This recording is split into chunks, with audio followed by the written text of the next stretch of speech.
गंगा नदी के तट पर एक धर्मशाला थी। वहाँ एक गुरुजी रहा करते थे। वह दिन भर तप और ध्यान में लीन होकर अपना जीवन यापन करते थे। एक दिन जब गुरुजी ने नदी में नहा रहे थे, उसी समय एक बाज अपने पंजे में एक चुहिया लेकर उड़ा जा रहा था। जब बाज गुरुजी के ऊपर से निकला तो चुहिया अचानक बाज के पंजे से फिसल कर गुरुजी की अंजुली में आकर गिर गई। गुरुजी ने सोचा कि अगर उन्होंने चुहिया को ऐसे ही छोड़ दिया तो बाज उसे खा जाएगा, इसलिए उन्होंने चुहिया को अकेला नहीं छोड़ा और उसे पास के बरगद के पेड़ के नीचे रख दिया और खुद को शुद्ध करने के लिए फिर से नहाने के लिए नदी में चले गए। नहाने के बाद गुरुजी ने अपनी शक्तियों का इस्तेमाल करके चुहिया को एक छोटी लड़की में बदल दिया और अपने साथ आश्रम ले गए। गुरुजी ने आश्रम पहुंचकर सारी बात अपनी पत्नी को बताई और कहा कि हमारी कोई संतान नहीं है, इसलिए हमें इसे ईश्वर का तोहफा समझना चाहिए, तो इसलिए अच्छे से पालन पोषण करें। फिर उस लड़की ने स्वयं गुरुजी की देखरेख में धर्मशाला में पढ़ना लिखना शुरू कर दिया। लड़की पढ़ने में बहुत होशियार थी। यह देखकर गुरुजी और उनकी पत्नी को अपनी बेटी पर बहुत गर्व होता था। एक दिन गुरुजी को उनकी पत्नी ने बताया कि उनकी लड़की विवाह योग्य हो गई है। तब गुरुजी ने कहा कि यह विशेष बच्ची एक विशेष पति की हकदार है।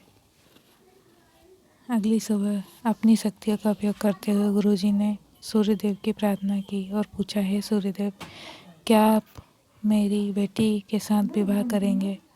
यह सुनकर लड़की बोली, पिताजी, सूर्यदेव पूरी दुनिया को रोशन करते हैं, लेकिन वह असहनीय रूप से गर्म और उग्र स्वभाव के हैं। मैं उनसे शादी नहीं कर सकती। कृपया मेरे लिए एक बेहतर पति की तलाश करें। गुरुजी ने आश्चर्य से पूछा, सूर्यदेव से बेहतर कौन हो सकता है? इस पर सूर्यदेव ने सलाह दी, आप बादलों के राजा से बात कर सकते हैं। वह मुझसे बेहतर हैं क्योंकि वह मुझे और मेरे प्रकाश को ढक सकते हैं।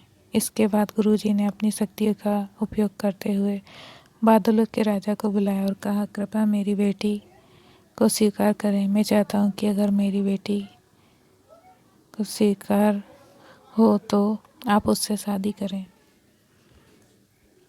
इस पर बेटी ने कहा, पिताजी, बादलों का राजा काला, गीला और बहुत ठंडा होता है। मैं उससे शादी नहीं करना चाहती। कृपया मेरे लिए एक बेहतर पति की तलाश करें।